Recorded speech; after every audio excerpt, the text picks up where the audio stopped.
So, I think one common mistake that a lot of people do is saying it's good for China. It's good for China. So people watch a movie that's Chinese and they say, oh, that was a good movie for a Chinese movie. And for me, that doesn't cut it. That doesn't make sense to me. Do you understand? A movie is a movie. It shouldn't be, oh, because it's a Chinese movie, there's lower standards. So what I think is most important, especially for all of us, we're lucky enough to have a Western education or a Western upbringing, is to understand that the level of quality of work does not differ in different countries. Whenever I do something, I don't think about, oh, I'm doing this for China, so what is good for China? I believe everything that I do, even if it's a Chinese song, I try to think of it as, if my friends in America or a person that worked at a radio station, they listen to my song, what would they think of this song? Now, I'm not saying that the Chinese market is unimportant. It's just that we cannot say to ourselves that, okay, so I want to work in China and these are the guidelines or the status of what is good. Because the problem is with that is that a lot of us maybe already thinking, everyone's like, China's the next market. China's the next superpower. China's this and China's that. Okay, there's a lot of money to be made there. Okay, sure. But you cannot lose the integrity of what you do and what you represent for money. And at the same time, if China is going to become the next superpower or the next place to make business happen, then we cannot be working at a barometer of saying this is good for China. Everything has to be good on an international level. And only then will we be able to be standing proud and say this is Chinese made. The reason why I'm saying this is because when I started Clot in, I don't even remember, 15 years ago, I remember something very, very, very, very alarming to me is I said, we're made in China. And everyone's like, oh my God, that's horrible. I said, what do you mean? Why is made in China bad? Like, oh, all these products are getting recalled in America and there's baby products have lead in them or blah, blah, blah, blah, blah. So everything that I've been doing, I've been trying to be made in China, creatively designed in China. Everything is from a Chinese perspective. People ask me, hey, what are you? I'm actually born in Canada, but I tell people I'm Chinese because you can't deny the fact that I'm Chinese. Look at me. So I say I'm born in Canada, but I'm Chinese. So when people think I say made in China or we're based in China and it gives them a bad stigmatism, I have to be very aware of everything that I do and everything that I say, so that if someone from an international level is looking at the product that we're making or looking at the creative designs or the ideas that we're coming out of, we can be proud to say that, yeah, this is made in China. The first time I ever went to Nike, I told them, hey, we need a shoe. We need to make a shoe. And they're like, oh, well, you're a Hong Kong-based company. We've never done products from Hong Kong. And I said, half your shoes are made in China. Like, what are you talking about? Like, how can you not give us a voice in the international market when you rely on our people to make half of your product? It took me 3 years to keep showing them what we do, showing them that we're not at a lower level than other creatives.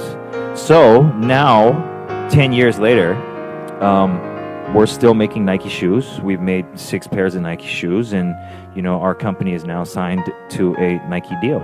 And that took perseverance, and that took really, really, really, really hard work. And quite honestly, every time we make something, although 70% of the people that buy it are Chinese, we don't think of it that way. We think of making a good product. Now, good product, it doesn't matter where you go. It doesn't matter if you're in Brazil. It doesn't matter if you're in Russia. It doesn't matter if you're in Ethiopia. A good product will sell itself. It doesn't have to say made where, made where, made where. So I think the importance of all of you guys is to understand that everything that we do, we should be doing it for an international level. I know that a lot of you might return back to China and work, and you might start falling under that same stigmatism, but that is wrong. I'm telling you right now, it's wrong, because, you know, I hate it when people say, oh, yo, look, these rappers the hip-hop is really big in China right now. And they're like, oh, this Chinese rap album is good for China. And it's like, what do you actually mean by that? You know, like, oh, well, the beat sounds like it's 6 years old, but, you know, if you actually listen to hip-hop, and I go, then that's wrong, and that's not good. And I'm not trying to disrespect these people, but I'm trying to say that we live in a very small world now, you know? Like, we can take a plane. I'm taking a plane tonight. I'm going to Shanghai, and I'll be there in 10 hours, and I'm doing another job, but it doesn't make my sense of quality level change at all. We have to keep knowing what's good and keep bringing what's good, so that in China, in 10, 15, 20, 50 years, whenever, it really is our time to step up to the plate. We already are trained in offering quality level products or quality level thinking, not judged on the level of what's good in China. Now, I totally understand that, you know, doing business in China is a total different monster than doing different business in, say, America.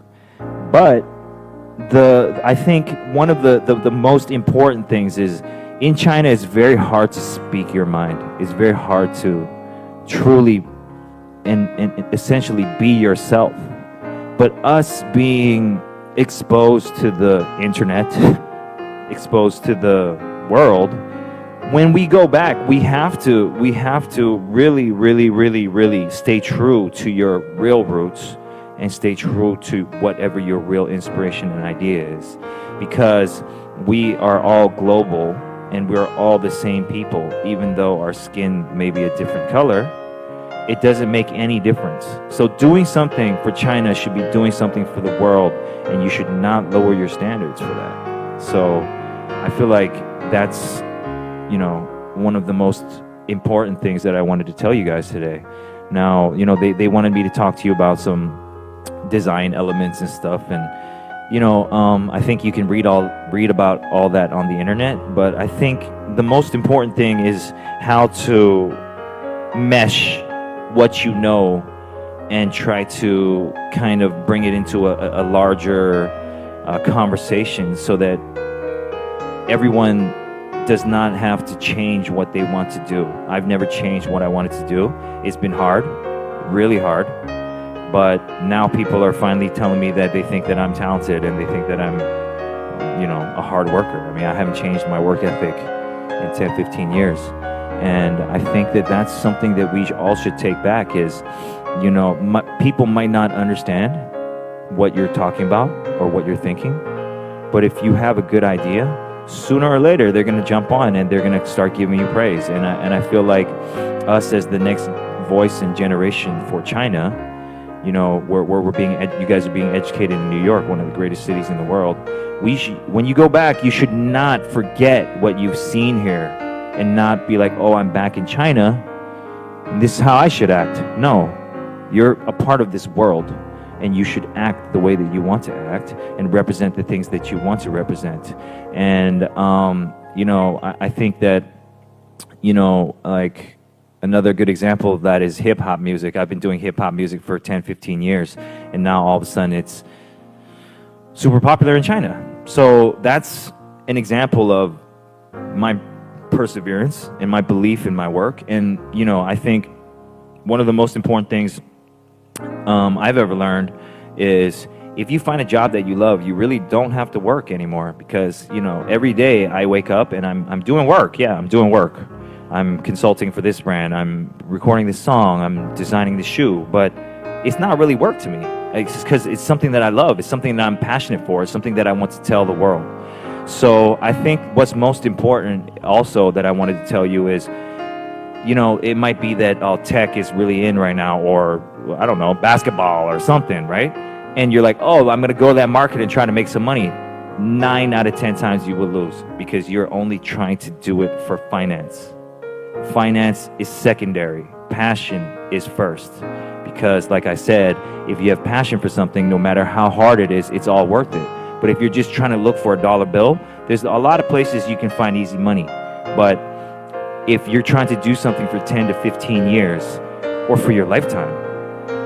If you go into an industry that is only because there's money or my mother told me to go do it, I feel sorry for you, because you're going to have a horrible life, and every day you wake up, you're going to have to be looking yourself in the mirror and you're going to be sad. So I think another thing that I wanted to tell you guys is to believe in yourself and to believe in your dreams, and really, find your own groove and stick to it, believe in it. And no matter if you're doing it in America, or if you're doing it in China, or if you're doing it in Japan, just do it at the same quality level. Do not, because other people are working at a lower standard or a lower level thinking, go down to that level so that you can, I don't really know how to explain it. It's something that I've never done. I've never bent over for anybody. And I think, the willpower of yourself will be the testament of Chinese people for the next 50 to 100 years.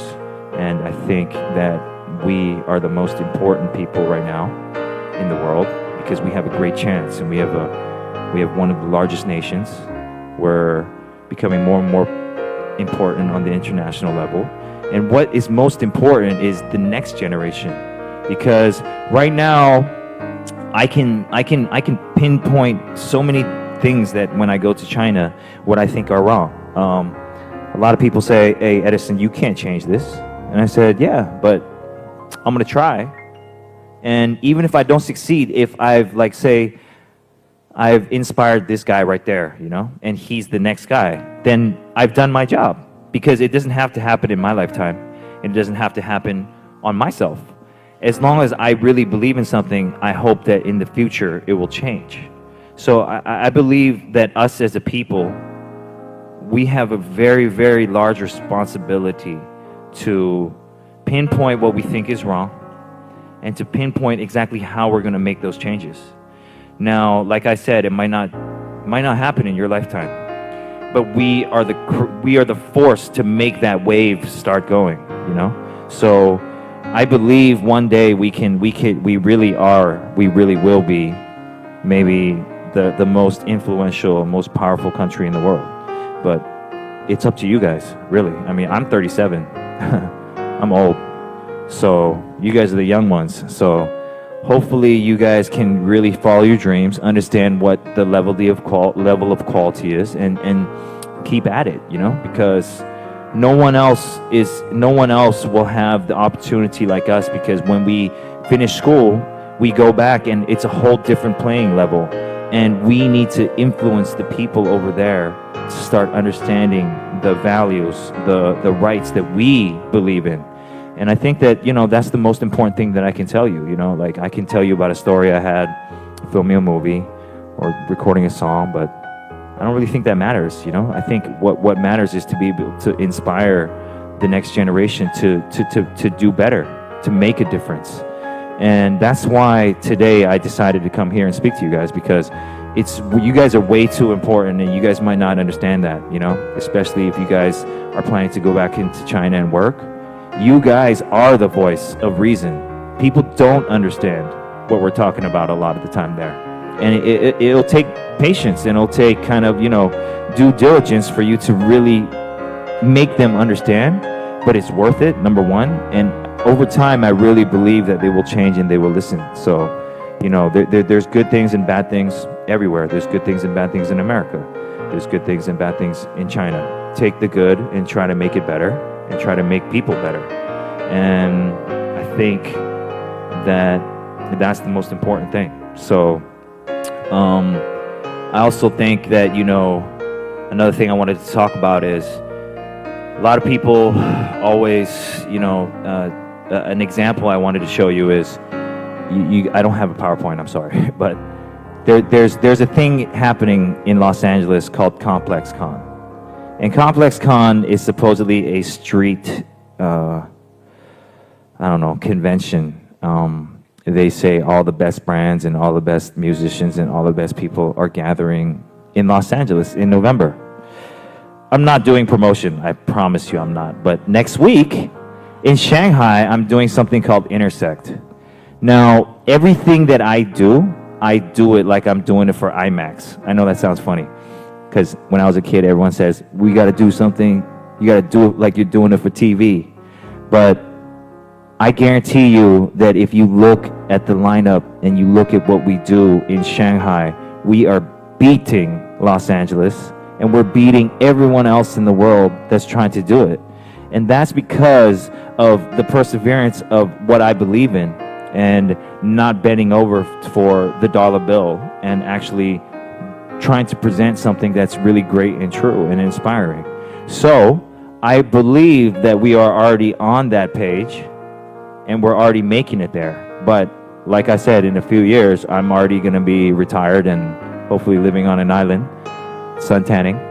And hopefully you guys can be the next ones to really push the envelope, you know? And I think we cannot be like, oh, it's fine. It's, you know, I went to this place in China and it tastes just as good, almost as good, or this is just as good. It's not okay. It really isn't okay, because we need to represent ourselves better, and we need to make our people better, and we need to let people look at us better. Because like I said, when I first started Clot, everyone said, oh, you're a Chinese company. That must mean cheap and low level quality. So we've been spending 15 years trying to up the bar on how people think, and now people are all of a sudden saying, oh, Chinese rappers, Chinese brands, Chinese this, Chinese that, Chinese tech companies, you know, all over. And it's really our moment to either lose it or take it. And I hope we can take it, because like I said, I'm Chinese. I'm born in Canada, but I fully believe I'm Chinese. I might not speak the best Mandarin, but I definitely know my culture and my roots, and I hopefully you guys remember where you came from and what you represent and what you can do to make our nation or our people better. So that's really all I have to say today. You know, I'm just trying to be inspiring for you.